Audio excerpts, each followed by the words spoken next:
बहुत सावधानी से कथा को सुनिएगा। ये दिल को छूने वाली कथा है, हृदय को छूने वाली। महाराज, मैं अकबर के राज्य में, मैं अकबर के प्रदेश में जाकर मैं परीक्षा देने को तैयार हूं, पर बात एक ऐसी है कि जो हारेगा, जो हारता है उसको मृत्यु दंड मिलेगा, मृत्यु दंड। जो हारेगा उसको मृत्यु दंड मिलेगा। बात केवल इतनी सी। तो मान सिंह जी ने कहा बेजू बावरा से, क्या बेजू बैद्यनाथ, क्या तुमको अपने आप पर भरोसा नहीं है? बैद्यनाथ ने कहा मुझे अपने आप पर भरोसा पूरा है। फिर दिक्कत क्या है? दिक्कत यह है कि जो हारेगा उसको तो मृत्यु दंड मिलेगा ना, चाहे कोई भी हारे, मृत्यु दंड तो उसको मिलेगा। मरेगा वो, मर जाएगा। क्या चाहते हो? बैजू बावरा ने कहा मैं जाऊंगा, तानसेन के सामने जाऊंगा, अकबर के राजघराने में जाऊंगा, अकबर के पास पहुंचूंगा और मैं भी अपनी परीक्षा दूंगा, मना नहीं है। आज बैजू बावरा तैयार होकर अकबर की सभा में पहुंच गया, इस सभा में पहुंच गया। अकबर की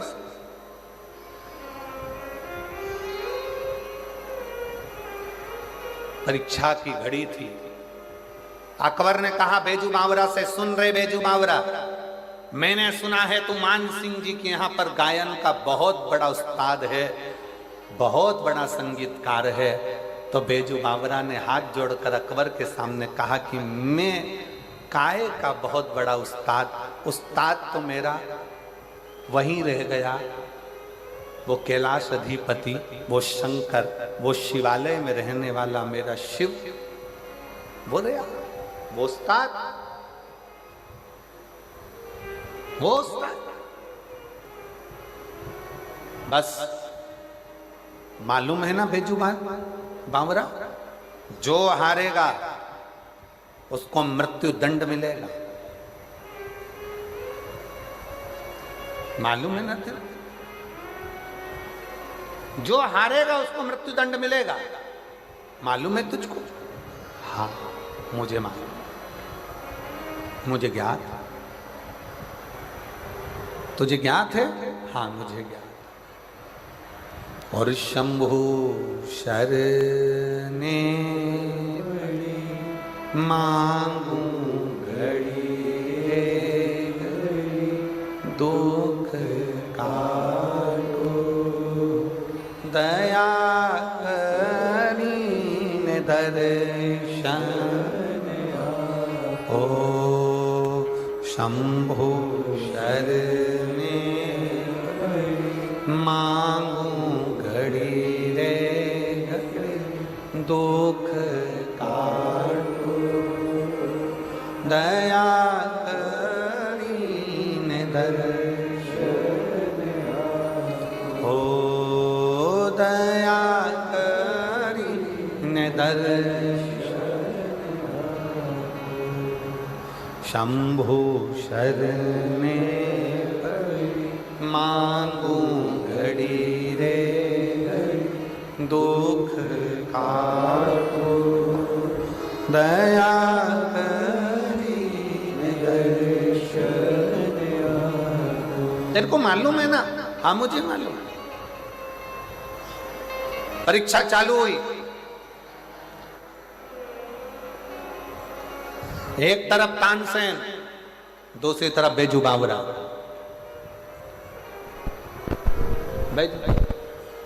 परीक्षा चालू। तानसेन ने जो राग छेड़ा, ऐसा राग छेड़ा तानसेन ने कि जितने दीप लगे थे वो दीप जलना प्रारंभ हो गए, सारे दीप जलना प्रारंभ।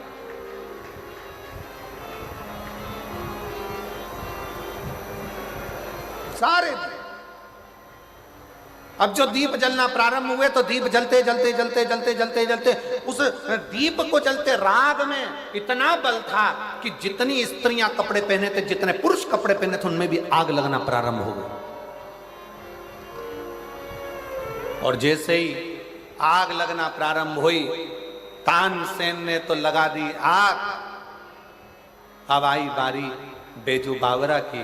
बेजू ने देखा कि सबके कपड़े जल रहे हैं, दीप जल रहे हैं, तो जो दीप जलते हुए देखा तो बेजू ने तुरंत अपनी राग को जो छेड़ा तो जल वृष्टि होने लगी, पानी गिरने लगा। और पानी गिरने लगा तो जितने दीप थे वो बुझने लगे। जो कपड़ों में आग लगी थी वो सारी की सारी बुझने लगी,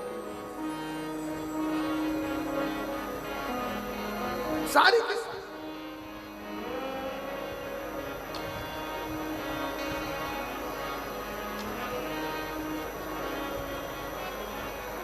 कपड़ों में जो आग लग रही थी वो बुझना प्रारंभ हो गई। कपड़ों में जो आग लग रही थी वो सारी बुझ गई। दीप जो जल रहे थे वो बुझ गए। फिर वापिस तानसेन ने फिर तान छेड़ी, और तानसेन ने ऐसी तान छेड़ी तो जितने हिरण थे वो तानसेन के पास में आ गए। और जैसे हिरण आए, हिरण पास में आते से ही तानसेन ने एक माला निकालकर हिरण के गले में डाल दी। हिरण उस माला को पहनकर भाग गए। अब बेजू बावरा से कहा गया कि वो माला को वापस बुलाओ। जैसे बेजू बावरा ने अपनी राख छेड़ी, जो गए हुए हिरण थे वो वापस दौड़ कर आ गए और बेजू बावरा ने उनके गले से माला निकालकर अपने पास में रख ली, अपने पास में रख। अकबर देखकर आश्चर्य में पड़ गया। अकबर देखकर आश्चर्य में पड़ गया। और अकबर आश्चर्य में पड़ते से ही अकबर को आ गया गुस्सा कि ये तो मेरे तानसेन को हरा रहा है। इतने में अकबर अपने सिंहासन पर बैठकर बेजू बावरा को कहने लगा, अरे बेजू बावरा, तुम हिंदू, तुम सनातनी पत्थर की पूजन करते हो। क्या पत्थर तुम्हारे पूजन करने से, पत्थर क्या तुम्हारे बोलने से पिघल सकता है? क्या पत्थर पिघल सकता है? जैसे ही बेजू बावरा को कहा, जैसे ही कहा, और बेजू बावरा ने राग मालकोस राग को जो गाया, जो बेजू बावरा ने जैसे ही राग मालकोस गाना प्रारंभ करा, क्योंकि तुरंत तानसेन के सामने बेजू बावरा से कहा गया, तुम सनातनी, तुम हिंदू पत्थर की पूजन करते हो। क्या पत्थर तुम्हारी बात सुनता है? क्या पत्थर तुम्हारे कहने से पिघलता है? क्या पत्थर पिघलेगा? बेजू बावरा ने कहा, पत्थर पिघला कर ही रहूंगा। और बेजू बावरा ने जो मालकोस राग गाना प्रारंभ करा, सामने देखा कि एक पत्थर अकबर ने सामने रख दिया। रखते से ही और जो बेजू बावरा ने भगवान शिव का नाम लेकर गाना प्रारंभ करा, पत्थर पिघलना प्रारंभ हो गया। पत्थर पूरा पानी की तरह हो गया। पत्थर पानी की तरह हुआ। बेजू बावरा ने अपना तानपुरा लिया, पत्थर को उस गीले से, उस जो पतला तरल पदार्थ बन गया था, जो पानी बन गया था, उसमें अपना तानपुरा रख दिया। तानपुरा रखा, बेजू बावरा ने गाना जैसे बंद करा, पत्थर ठंडा हुआ। ठंडा होकर वापिस वो तानपुरा उसमें गढ़ गया, उसमें जम गया। अब बेजू बावरा ने कहा तानसेन से, अब तुम गाओ और मेरा ये तानपुरा निकाल कर बताओ। तानसेन हाथ जोड़ लिया कि मैं इस तानपुरे को नहीं निकाल सकता। बेजू बावरा ने अकबर से कहा, सुन अकबर, तेरे नगर में मैं परीक्षा देने के लिए आया हूं, पर इतना याद रखना अकबर, अगर दिल में प्रेम हो, सच्चा विश्वास हो, सच्ची भक्ति हो, श्रद्धा भरोसा पूर्ण हो, तो पत्थर भी पिघलता है। इसलिए हिंदू पत्थर की पूजन करता है।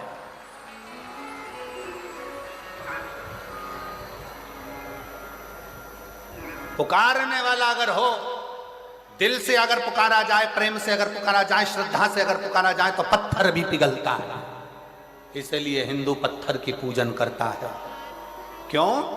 क्योंकि हिंदू सनातनियों में वो बल होता है कि कि पत्थर को परमात्मा मानकर पूजते हैं तो पत्थर में भी परमात्मा को प्रकट कर लेते हैं। वो परमात्मा का बल एक सनातनी में होता है। जो आपसे कहते हैं ना, आजकल के नवयुवक लड़के लड़कियां आपस में बात कर कर कह देते हैं सोशल मीडिया पर, कहाँ हिंदू तो पागल हो गया, सनातनी तो पागल हो गया, पत्थर की पूजन से क्या होता है, पत्थर की पूजन से क्या होता है। हमारे सनातन धर्म की मूलता है बेजू बावरा अकबर के सामने बैठकर अपने प्रेम की वाणी से, अपनी लयता से, अपने शब्दों से पत्थर को पिघला देता है। और वही बेजू बावरा अकबर के सामने कहता है ये सनातन धर्म है, ये हिंदू है, कि पत्थर को भी अगर भाव से पूछता है तो उसमें भी परमात्मा प्रकट कर लेता है। ये भाव हमारे यहां दिखाया गया। ये भाव कई लोग कहते हैं गुरुजी ये आप कहते हो कि एक प्रश्न कल वो बहन ने करा, उसी प्रश्न का ये उत्तर है, उसी प्रश्न का उत्तर।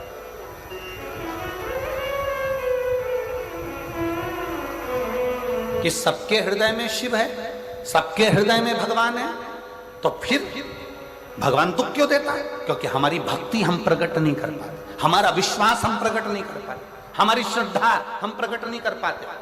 भगवान तुम्हारे छल से कभी प्रसन्न नहीं हुआ, भगवान तुम्हारे दिखावे से कभी प्रसन्न नहीं हुआ, भगवान तुम्हारे कपट से कभी प्रसन्न नहीं हुआ।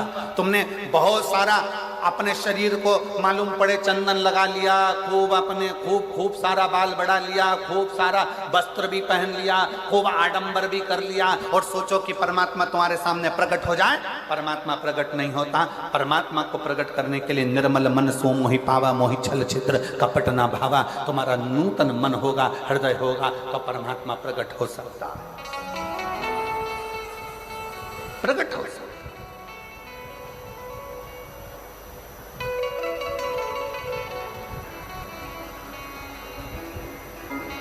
वो कहते हैं ना, मेरी जीजियों, मेरे जीजाओं, मेरी बेटियों, मेरे बेटाओं, मेरी माताओं, मेरे भाई, मेरी बहन, मेरे बांधव, अपने हृदय में एक बात संजो कर रखना।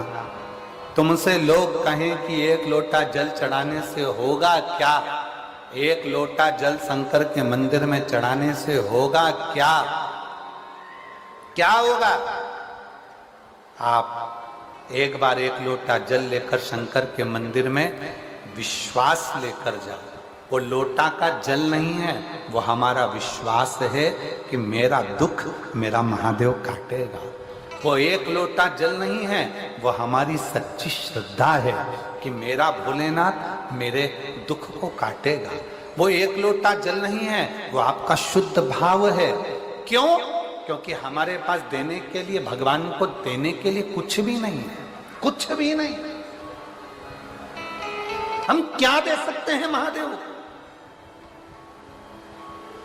हम क्या प्रदान कर सकते हैं भगवान शंकर को? हम क्या दे सकते हैं भगवान देव? देने के लिए अगर कुछ है तो वो केवल श्रद्धा, वो केवल विश्वास, वो केवल भरोसा, वो केवल दृढ़ता। केवल श्रद्धा, केवल विश्वास, केवल दृढ़ता। दुनिया के लोग तुमसे कहें कि एक लोटा जल में क्या होगा, एक लोटा जल क्या है, एक लोटे जल में क्या रखा है, तुम कह देना वो एक लोटा जल नहीं है, वो हमारा विश्वास, वो हमारा भरोसा, वो हमारी दृढ़ता शिव के प्रति है। शिव के, शंकर। यदि आहू में सर है, पक्की श्रद्धा, पक्का विश्वास, पक्की दृढ़ता अगर तुम्हारे भीतर है, पक्की श्रद्धा, पक्का विश्वास, पक्की दृढ़ता यदि तुम्हारे भीतर है, तो ये मानकर चलना कि मेरा देव अधिदेव महादेव पत्थर में से भी प्रकट होकर तुम्हारे दुखड़े को काट सकता है। मेरा देव अधिदेव महादेव, मेरा शंकर, मेरा वो घड़दानी, मेरा शंभु, मेरा त्रिकालदर्शी, मेरा कैलाशी, मेरा अविनाशी, अगर विश्वास है तो पत्थर में से प्रकट होकर भी